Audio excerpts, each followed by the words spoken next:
Welcome to the Ganesh service ವಿಡಿಯೋನ last time ನೋಡಿ like ಮಾಡಿ ಸಬ್ಸ್ಕ್ರೈಬ್ ಮಾಡ್ಕೊಳ್ಳಿ. ಈ ಮ್ಯಾಚ್ ಅಂತೂ ನೆಕ್ಸ್ಟ್ ಲೆವೆಲ್ ಆಗಿತ್ತು. ಏನು ಮ್ಯಾಚ್ ಅನ್ನೋದು ಐ ಲೆವೆಲ್ ಮ್ಯಾಚ್ ಅನ್ಬೋದು. ಒಟ್ಟಿನಲ್ಲಿ ಎಲ್ಲ ಐ ಡ್ರಾಮಾಗಳು ನಡೀತು ಅನ್ಬೋದು. ಈ ಮ್ಯಾಚ್ಗಳಲ್ಲಿ ಸಿಕ್ಕಾಪಟ್ಟೆ ಎಮೋಷನ್ ಮ್ಯಾಚು, ಎಮೋಷನ್ ಡ್ಯಾಮೇಜ್ಗಳು, ಸಿಕ್ಕಾಪಟ್ಟೆ ಎಮೋಷನ್ನು ಇತ್ತು ಅನ್ಬೋದು. ಒಟ್ಟಿನಲ್ಲಿ ಮೇನ್ ಗುರು ಇಂಡಿಯಾ ಟಾಸ್ ಗೆದ್ಬಿಟ್ಟು ಹೇಳಿದೆ, ಇಂಡಿಯಾ ಟಾಸ್ ಇದ್ದರೆ 99% ಇಂಡಿಯಾ ಗೆಲ್ಲೋ ಚಾನ್ಸಸ್ ಇರುತ್ತೆ ಅಂದ್ಕೊಂಡಿದ್ದೆ. ಹಂಗೆ ಆಯಿತು ಅನ್ಬೋದು. ಒಟ್ಟಿನಲ್ಲಿ ಇಂಡಿಯಾ ಟಾಸ್ ಗೆದ್ಬಿಟ್ಟು ಬೌಲಿಂಗ್ ಆಯ್ಕೆ ಮಾಡ್ಕೊಳ್ಳಿ, ಬ್ಯಾಟಿಂಗ್ ಆಯ್ಕೆ ಮಾಡಿಕೊಂಡ್ರು ಅನ್ಬೋದು. ಒಟ್ಟಿನಲ್ಲಿ ರೋಹಿತ್ ಶರ್ಮಾ ಕಡೆ ಸಿಕ್ಕಾಪಟ್ಟೆ ಎಕ್ಸ್ಪೆಕ್ಟೇಷನ್ ಇತ್ತು. ರೋಹಿತ್ ಶರ್ಮಾ ಸಿಕ್ಕಾಪಟ್ಟೆ ಅಗ್ರೆಸಿವ್ ಓಪನಿಂಗ್ ಮಾಡಿದ್ರು ಅನ್ಬೋದು. ವಿರಾಟ್ ಕೊಹ್ಲಿ ಆಗಲಿ, ರೋಹಿತ್ ಶರ್ಮಾ ಆಗಲಿ. ಒಟ್ಟಿನಲ್ಲಿ ರೋಹಿತ್ ಶರ್ಮಾ ಬೇಗನೆ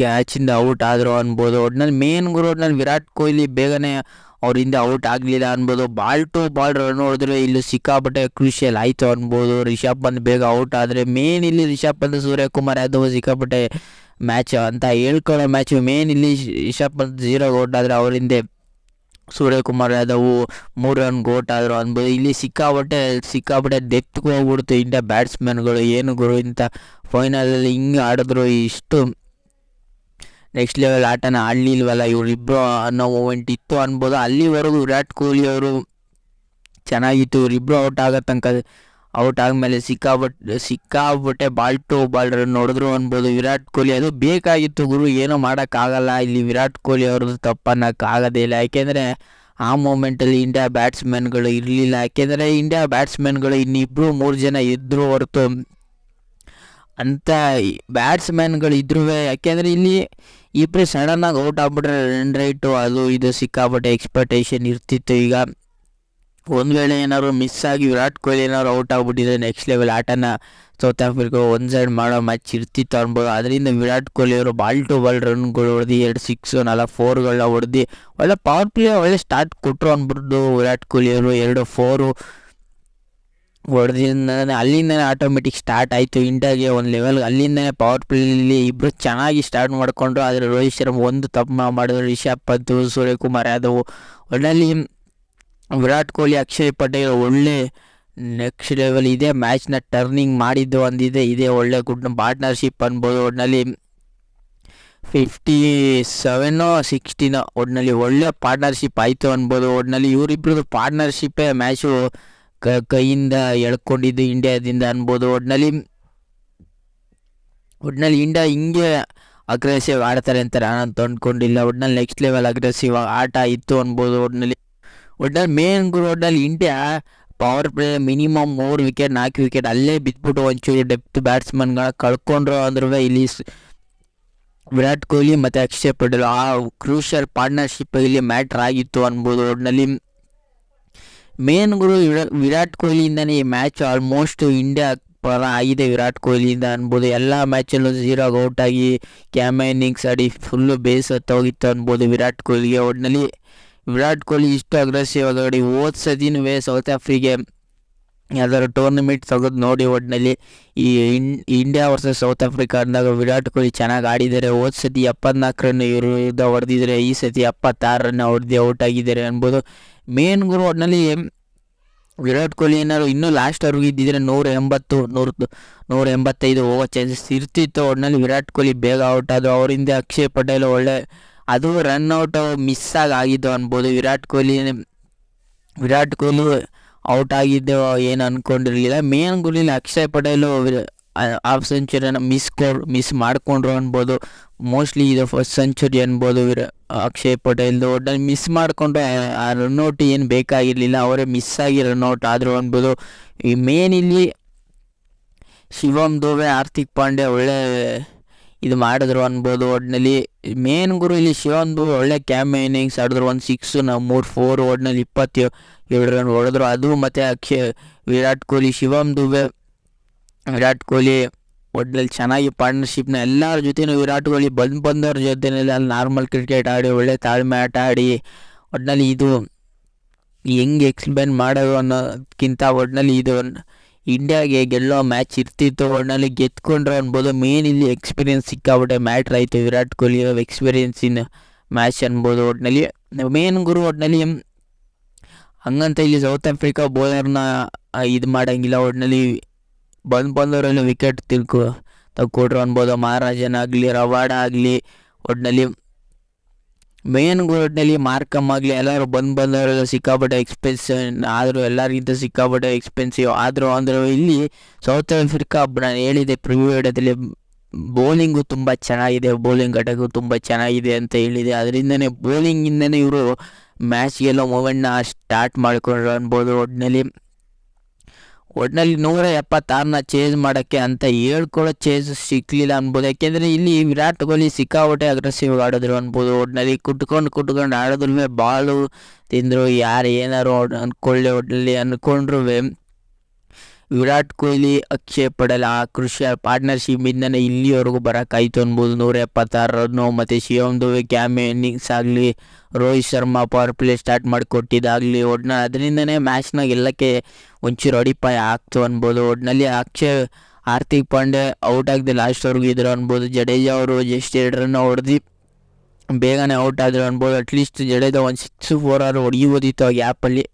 ಒಟ್ಟಿನಲ್ಲಿ ಸಿಕ್ಕಾಪಟ್ಟೆ ಎಲ್ಲರೂ ಅಗ್ರೆಸಿವ್ ಆಡಿದ್ರು. ಮೇನ್ ಇಲ್ಲಿ ಇಂಡಿಯಾ ಒಂಚೂರು ಬೌನ್ಸ್ ಬ್ಯಾಕ್ ಆಗಿದ್ದು ಅಂದರೆ ರಿಷಬ್ ಪಂತ್ ಅಟ್ಲೀಸ್ಟ್ ಸೂರ್ಯಕುಮಾರ್ ಅದು ಇವರಿಬ್ಬರಿಂದ ಅಟ್ಲೀಸ್ಟ್ ಒಂದು 10 ರನ್ನು, ಅಟ್ಲೀಸ್ಟ್ ಒಂದು 20 ಒಂದು ಕ್ಯಾಮೆ ಇನ್ನಿಂಗ್ಸ್ ಯಾರು ಬಂದಿದ್ರೆ ಇನ್ನೂ ಜಾಸ್ತಿ ರನ್ ಬರ್ತಿತ್ತು ಹೊರತು ಇನ್ನೂ ಕಡಿಮೆ ರನ್ ಆಯ್ತಿರಲಿಲ್ಲ. ಒಟ್ಟಿನಲ್ಲಿ ವಿರಾಟ್ ಕೊಹ್ಲಿ ಲಾಸ್ಟ್ವರೆಗೂ ಇಲ್ಲಿವರೆಗೂ ಮ್ಯಾಚಿನ ತಗೊಂಡ್ರು ಅನ್ಬೋದು. ಒಟ್ಟಿನಲ್ಲಿ ಮೇನ್ 176ನ ಚೇಸ್ ಮಾಡೋಕ್ಕೆ ಬಂದವರು ಅಂತ ಸ್ಟಾರ್ಟ್ ಸಿಗಲಿಲ್ಲ ಅನ್ಬೋದು. ಇಂಡಿಯಾ ಬೌಲಿಂಗು ಸಿಕ್ಕಾಬಟ್ಟೆ ಕ್ರೂಷಿಯಲ್ ಆಯಿತು ಅನ್ಬೋದು. ಒಟ್ಟಿನಲ್ಲಿ ಪವರ್ ಪ್ಲೇದ ಆಲ್ಮೋಸ್ಟ್ ವಿಕೆಟ್ನ ತೆಗೆದ್ರು. ಒಟ್ಟಿನಲ್ಲಿ ಪವರ್ ಪ್ಲೇ ನೋಡೋದಾದರೆ ಒಟ್ಟಿನಲ್ಲಿ 2ನೇ ಓವರ್ಗೇನೆ ಆಲ್ಮೋಸ್ಟ್ 1 ವಿಕೆಟ್ 7 ರನ್ ಆಗ್ಬಿಟ್ಟಿತ್ತು. ಒಟ್ಟಿನಲ್ಲಿ ನನ್ನ ಪ್ರಕಾರ ಇಲ್ಲಿ ಡಿಕಾಕ್ ಅವ್ರನ್ನ ಇವರು ಬೇಗನೆ ಔಟ್ ಮಾಡಿತಿಲ್ಲ ಅಂತಿದ್ರೆ ಮ್ಯಾಚ್ ಕಚ್ಕೊಂಡು ಮ್ಯಾಚ್ನ ಗೆಲ್ಲಿಸ್ಕೊಂಡ್ಬಿಡ್ತಿದ್ದಾರೆ ಅಂತಿದ್ರೆ. ಇಲ್ಲಿ ಡಿಕಾಕ್ ಅವರು ಎಲ್ಲಿ ಬಾಲ್ ಟು ಬಾಲ್ ರನ್ ಆಗಲಿ, ಒಟ್ಟಿನಲ್ಲಿ ಕುಟ್ಕೊಂಡು ತಾಳ್ಮೆ ಆಟ ಆಡೋದಾಗಲಿ, ಪವರ್ ಪ್ಲೇ ಆದಮೇಲೆ ಅವ್ರು ಔಟ್ ಆಗಿದ್ದು. ಮಾರ್ಕಮ್ ಅವರಿಂದನೇ ಬೇಗನೆ ಔಟ್ ಆದರು. ಅಲ್ಲಿ ಒಂಚೂರು ಇಂಡಿಯಾ ಒಂಚೂರು ಟರ್ನಿಂಗ್ ಆಯಿತು ಅನ್ಬೋದು. 2 ವಿಕೆಟ್ ಬೀಳೋದಾಗಲಿ, ಪವರ್ ಪ್ಲೇ 2 ವಿಕೆಟ್ ಬೀಳೋದಾಗಲಿ, ಒಟ್ಟಿನಲ್ಲಿ ಅಂಥ ರನ್ಗಳು ಬರಲಿಲ್ಲ. ಒಟ್ಟಿನಲ್ಲಿ ಡಿಕಾಕ್ ಅವ್ರು ಇರೋ ತನಕ ಒಂದು ಮ್ಯಾಚ್ ಇರ್ತಿತ್ತೇನೋ ಅನ್ಬೋದು. ಒಟ್ಟಿನಲ್ಲಿ ಮೇನ್ ಇಲ್ಲಿ ಕ್ಲಾಸನ್ನಾಗಲಿ, ಡೇವಿಡ್ ಮಿಲ್ಲರ್ ಆಗಲಿ ಅವರಿಂದನೇ ಮ್ಯಾಚು ಸ್ಟಾರ್ಟ್ ಆಗಿದ್ದು ಅನ್ಬೋದು. ಒಟ್ಟಿನಲ್ಲಿ ರಿವಿನ್ ಸ್ಟಾರ್ಟರ್ ಆಗಲಿ, ಒಟ್ಟಿನಲ್ಲಿ ಅವ್ರದ್ದು ಒಂದು ಕ್ಯಾಮೆ ಇನ್ನಿಂಗ್ಸ್ ಆದರೂ ಮಾರ್ಕಮ್ಮು ಗ್ಲಾಸನ್ನು ಅವರೆಲ್ಲ ಒಟ್ಟಿನಲ್ಲಿ ಚೆನ್ನಾಗಿ ಆಡಿದ್ರು ಅನ್ಬೋದು. ಮೇನ್ ಇಲ್ಲಿ ಮ್ಯಾಚ್ ಟರ್ನಿಂಗ್ ಆಗಿದೆ ನನ್ನ ಪ್ರಕಾರ ನೋಡೋದಾದರೆ. ಇಲ್ಲಿ ಕ್ಲಾಸನ್ ಔಟ್ ಆಯಿತು 15ನೇ ಓವರಿಂದ, ಅದರಿಂದನೇ ಮ್ಯಾಚ್ ಟರ್ನಿಂಗ್ ಆಯಿತು ಅನ್ಬೋದು. ಹಾರ್ದಿಕ್ ಪಾಂಡ್ಯ ಒಳ್ಳೆ ವಿಕೆಟ್ಗಳನ್ನ ತಕ್ಕೊಟ್ರು ಅನ್ಬೋದು. ಮೇನ್ ಇಲ್ಲಿ ಕ್ರೂಷಿಯಲ್ ವಿಕೆಟ್ ತಗೊಂಡಿದ್ದೆ ಹಾರ್ದಿಕ್ ಪಾಂಡ್ಯ ಅನ್ಬೋದು. ಎಲ್ಲರಿಗಿಂತ ಜಾಸ್ತಿ ವಿಕೆಟ್ ತಗೊಟ್ರು ಮ್ಯಾಚ್ ಟರ್ನಿಂಗ್ ಆಗಿದೆ 15ನೇ ಓವರಿಂದ ಅನ್ಬೋದು. 15ನೇ ಓವರಲ್ಲಿ ಕಚ್ಕೊಬಿಟ್ರು ಅನ್ಬೋದು ಸೌತ್ ಆಫ್ರಿಕಾ ಅವರು. 15ನೇ ಓವರಲ್ಲಿ ಒಟ್ಟಿನಲ್ಲಿ 151ಕ್ಕೆ 5 ಆದ್ರೂ ಒಟ್ಟಿನಲ್ಲಿ ಜಸ್ಟ್ 26 ರನ್ ಇತ್ತು. ಬೂಮ್ರಾ ಒಳ್ಳೆ ಬೌಲಿಂಗ್ ಆಗಲಿ, ಬಾಲ್ಗಳ ದಿನ್ಸೋದಾಗಲಿ, ಯಾರ್ಕಲ್ ಹಾಕೋದಾಗಲಿ, ಒಟ್ಟಿನಲ್ಲಿ ಹರ್ಷ ಸಿಂಗ್ ಅಷ್ಟೇ, ಕುಲ್ದೀಪ್ ಯಾದವ್. ಮೇನ್ಲಿ ಮ್ಯಾಚ್ ಹೋಗಿದೆ ಇಂಡಿಯಾ ಕಡೆ ಎಲ್ಲಿ ಅಂದರೆ ಸೌತ್ ಆಫ್ರಿಕಾ ಕಡೆ ರನ್ ಆಗಿದೆ ನನ್ನ ಪಕ್ಕದಲ್ಲಿ. ಅಕ್ಷಯ್ ಪಟೇಲ್ 24 ರನ್ ಹೊಡೆದ್ರು. ಅಲ್ಲಿಂದನೇ ಮ್ಯಾಚ್ನ ಹಾಫ್ ಸೆಂಚುರಿ ಅನ್ಕೋಬೋದು. ಒಟ್ಟಿನಲ್ಲಿ ಅವ್ರ ರನ್ ಹೊಡೆದಿದ್ನೇ ಅವರೇ ಹೊಡೆಸ್ಕೊಂಡ್ರು ಅನ್ಬೋದು. ಅಲ್ಲೇ ಒಂಚೂರು ಮ್ಯಾಚ್ ಸೌತ್ ಆಫ್ರಿಕಾ ಕಡೆ ಟರ್ನ್ ಆಗಿದ್ದಿಲ್ಲ. ಅಲ್ಲೇನಾದ್ರು ಆ ಮೂಮೆಂಟ್ ಆಗಿದ್ದಿಲ್ಲ ಅಂದರೆ ಈ ಮೂಮೆಂಟ್ ಆಗೋಕ್ಕೆ ಚಾನ್ಸ್ ಇರ್ತಿಲ್ಲ ಅನ್ಬೋದಿತ್ತು. ಒಟ್ಟಿನಲ್ಲಿ ಮೇನ್ ಗ್ರೌಂಡ್ನಲ್ಲಿ ಕ್ಲಾಸನ್ ಔಟ್ ಆಗಿದೆ. ಇಲ್ಲಿ ಮೇನು ಇದಾಗಿದ್ದು ಟರ್ನಿಂಗ್ ಆಗಿದ್ದು ಅವರಿಂದೆ ಬಂದಿದ್ದ ಜೆಸ್ಸಿ ಅವರು ಬೇಗನೆ ಔಟ್ ಆದರು. ಮೇನ್ ಇಲ್ಲಿ ಡೇವಿಡ್ ಮಿಲ್ಲರು ಏನಾದ್ರು ಮಿಸ್ಸಾಗಿ ಆ 6ನ ಹೊಡೆದು ಬಿಟ್ಟಿದ್ರೆ ಮಿಸ್ಸಾಗಿ ಮೋಸ್ಟ್ ಗೆಲ್ಲೋ ಮೂಮೆಂಟ್ ಸೌತ್ ಆಫ್ರಿಕಾ ಕಡೆ ಇರ್ತಿತ್ತು. ಒಟ್ಟಿನಲ್ಲಿ ಸೂರ್ಯಕುಮಾರ್ ಅದು ಒಳ್ಳೆ ಗುಡ್ ಕ್ಯಾಚ್ನ ಹಿಡ್ದು ಆ ಮೂಮೆಂಟೇ ಮ್ಯಾಚ್ ಟರ್ನಿಂಗ್ ಆಗಿದ್ದು ಅನ್ಬೋದು. ಒಟ್ಟಿನಲ್ಲಿ ಬಂದವರೆಲ್ಲ ಮುಖ ಸರ್ಕು ಹೋದ್ರು. ಮೇನ್ ಇಲ್ಲಿ ಡೇವಿಡ್ ಮಿಲ್ಲರ್ ಕ್ಲಾಸನ್ನು ಔಟ್ ಆಗಿದೆ, ಮ್ಯಾಚ್ ಟರ್ನಿಂಗ್ ಆಗಿದ್ದು. ಒಟ್ಟಿನಲ್ಲಿ ಡಿಕಾಕ್ ಅವ್ರು ಏನಾದ್ರು ಬೇಗನೆ ಔಟ್ ಮಾಡಿತ್ತಿದ್ದಾರೆ ಮ್ಯಾಚಿಗೆ ಗೆಲ್ಲೋ ಚಾನ್ಸ್ ಸಿಕ್ಕಾಪಟ್ಟೆ ಇರ್ತಿತ್ತು. ಒಟ್ಟಿನಲ್ಲಿ ಮೇನ್ ಒಟ್ಟಿನಲ್ಲಿ ಕ್ಲಾಸನ್ ಆಗಲಿ, ಡೇವಿಡ್ ಮಿಲ್ಲರ್ ಆಗಲಿ ಔಟ್ ಮಾಡಿದೆ ಮ್ಯಾಚ್ ಗೆಲ್ಲೋ ಮೂಮೆಂಟ್ ಇರ್ತಿತ್ತು. ಹಾರ್ದಿಕ್ ಪಾಂಡ್ಯ ಆಗಲಿ, ಒಟ್ಟಾರೆ ಹಾರ್ದಿಕ್ ಪಾಂಡ್ಯ ಸಿಕ್ಕಾಪಟ್ಟೆ ಕ್ರೂಷಿಯಲ್ ರನ್ಗಳನ್ನ ಹೊಡೆಸ್ಕೊಂಡ್ರು. 20 ರನ್ಗಳನ್ನ ಹೊಡೆಸ್ಕೊಂಡ್ರು ಅನ್ಬೋದು. ಒಟ್ಟಿನಲ್ಲಿ ಮೇನ್ ಕ್ರೂಷಿಯಲ್ 3 ವಿಕೆಟ್ಗಳನ್ನ ತೆಗಿಯೋದಾಗಲಿ, ಜಸ್ಪ್ರೀತ್ ಬೂಮ್ರಾ ಆಗಲಿ, ಅಕ್ಷಯ್ ಪಟೇಲ್ ಆಗಲಿ, ಇಲ್ಲಿ ಮ್ಯಾಚ್ ಹೋಗಿದೆ ನನ್ನ ಪ್ರಕಾರ. ಅಕ್ಷಯ್ ಪಟೇಲಿಂದ ಮ್ಯಾಚ್ ಹೋದ್ರೆ ತಂದ್ಕೊಟ್ರು ಅನ್ಬೋದು ಹಾರ್ದಿಕ್ ಪಾಂಡ್ಯ ಅವರು. ಜಡೇಜಾ ಅವ್ರಿಗೆ ಇನ್ನೂ 1-2 ಓವರ್ ಕೊಟ್ಟಿದ್ರೆ ಮ್ಯಾಚ್ ಗೆಲ್ಲೋ ಮೂಮೆಂಟ್ ಇರ್ತಿತ್ತು. ಆದರೆ ಬರೀ 1 ಓವರ್ಗಳನ್ನ ಕೊಟ್ಟಿವರು ಮ್ಯಾಚ್ನ ಗೆಲ್ಲೋ ಮೂಮೆಂಟ್ನ ಮಾಡ್ಕೊಂಡ್ರು ಅನ್ಬೋದು. ಒಟ್ಟಿನಲ್ಲಿ ಹಾರ್ದಿಕ್ ಪಾಂಡ್ಯ ಇಂದನೇ ಮ್ಯಾಚ್ ಗೆಲ್ಲೋ ಮೂಮೆಂಟ್ ಇತ್ತು. ವಿರಾಟ್ ಕೊಹ್ಲಿ ಆಗಲಿ, ಹಾರ್ದಿಕ್ ಪಾಂಡ್ಯ ಆಗಲಿ, ಜಸ್ಪ್ರೀತ್ ಬೂಮ್ರಾ ಆಗಲಿ, ಅಕ್ಷಯ್ ಪಟೇಲ್ ಆಗಲಿ, ಇವ್ರು 4 ಜನ ಆಟಗಳು. ಒಟ್ಟಿನಲ್ಲಿ ರೋಹಿತ್ ಶರ್ಮಾ ಮೂವ್ ಆಗಲಿ, ಒಟ್ಟಿನಲ್ಲಿ ಅದರಿಂದನೇ ಮ್ಯಾಚಿನ ಗೆದ್ದರು ಅನ್ಬೋದು. ಒಟ್ಟಿನಲ್ಲಿ 13 ವರ್ಷಗಳಿಂದ ಗೆಲ್ದಿರೋದನ್ನ ಈಗ ಗೆದ್ದವರೇ. ಒಟ್ಟಿನಲ್ಲಿ 2007ರಲ್ಲಿ ಗೆದ್ದಿದ್ದು, ಈಗ 2024ರಲ್ಲಿ ಗೆದ್ದರು. ಒಟ್ಟಿನಲ್ಲಿ 2024ರಲ್ಲಿ T20 ಗೆದ್ದಿದ್ದು ಯಾರಂದರೆ ಇಂಡಿಯಾ. 7 ರನ್ಗಳ ಭರ್ಜರಿ ಜಯ. ನೆಕ್ಸ್ಟ್ ಲೆವೆಲ್ ಇತ್ತು ಅನ್ಬೋದು. ಎಮೋಷನ್ ಜೊತೆ ಆಡಿದ್ರು ಅನ್ಬೋದು, ಆಟನ ಅನ್ಬೋದು ಇಂಡಿಯಾದವರು. ಒಟ್ಟಿನಲ್ಲಿ ಈ ಇಂಡಿಯಾ ಗೆದ್ದಿದ್ದು, ಒಟ್ಟಿನಲ್ಲಿ ಇಂಡಿಯಾ ನೆಕ್ಸ್ಟ್ ಲೆವೆಲ್ ಆಟನ ಇದ್ದಿದ್ದಕ್ಕೇನೆ ಗೆದ್ದರು ಅನ್ಬೋದು. ವಿರಾಟ್ ಕೊಹ್ಲಿ ಬ್ಯಾಟಿಂಗ್ ಆಗಲಿ, ಹಾರ್ದಿಕ್ ಪಾಂಡ್ಯ ಬೌಲಿಂಗು, ಒಳ್ಳೊಳ್ಳೆ ಕ್ಯಾಚ್ಗಳಾಗಲಿ, ರನ್ಔಟ್ಗಳಾಗಲಿ, ಇಷ್ಟುವರೆಗೂ ಬಂದು ಗೆದ್ದಿದ್ದು. ಒಟ್ಟಿನಲ್ಲಿ ಇಂಡಿಯಾ ನೆಕ್ಸ್ಟ್ ಲೆವೆಲ್ ಆಟನ ಆಡಿದ್ರು ಅನ್ಬೋದು. ಮೇನ್ ಇಲ್ಲಿ ಸೌತ್ ಆಫ್ರಿಕಾ ಎಕ್ಸ್ಪೀರಿಯೆನ್ಸ್ ಒಂಚೂರು ಕಡಿಮೆ ಇತ್ತು ಅನ್ಬೋದು. ಯಾಕೆಂದರೆ ಇಂಡಿಯಾಗೆ ಬಂದು ಸೋತ್ಕೊ ಹೋಯ್ತಿದ್ರು ಹೊರತು ಸೌತ್ ಆಫ್ರಿಕಾ ಒಂದ್ಸದಿನೂ ಬಂದಿರಲಿಲ್ಲ. ಅದರಿಂದನೇ ಮ್ಯಾಚಿನ ಗೆಲ್ಲೋ ಮೂಮೆಂಟ್ ಇರ್ತಿತ್ತು. ಇಂಡಿಯಾಗೆ ಸಿಕ್ಕಾಪಟ್ಟೆ ಎಕ್ಸ್ಪೀರಿಯೆನ್ಸ್ ಇತ್ತು. ರೋಹಿತ್ ಶರ್ಮಾಗೂ ಒಂದು ಟೈಮಲ್ಲಿ 2007ರಲ್ಲಿ ಅವರು ಮ್ಯಾಚಲ್ಲಿ ಇದ್ದರು ಅನ್ಬೋದು. ಒಟ್ಟಿನಲ್ಲಿ ಹಾರ್ದಿಕ್ ಪಾಂಡ್ಯ ಚೆನ್ನಾಗಿ ಬೌಲಿಂಗ್ ಮಾಡಿಕೊಂಡ್ರು. ಒಟ್ಟಿನಲ್ಲಿ ಒಂದು ಮೂಮೆಂಟಲ್ಲಿ ಇಂಡಿಯಾ ಗೆಲ್ತಾರ ಇಲ್ವಾ ಅನ್ನೋ ಮೂಮೆಂಟ್ಗಳಲ್ಲಿ ಹಾರ್ದಿಕ್ ಪಾಂಡ್ಯ ಒಳ್ಳೆ ಬೌಲಿಂಗ್ಗಳನ್ನ ಮಾಡಿಕೊಂಡು 7 ರನ್ಗಳ ಭರ್ಜರಿ ಜಯ. ಒಟ್ಟಿನಲ್ಲಿ ಈ ಮ್ಯಾಚ್ ಬಗ್ಗೆ ಹೇಳ್ತಾನೆ ಇರ್ಬೋದು ಅನ್ಬೋದು. ಒಟ್ಟಿನಲ್ಲಿ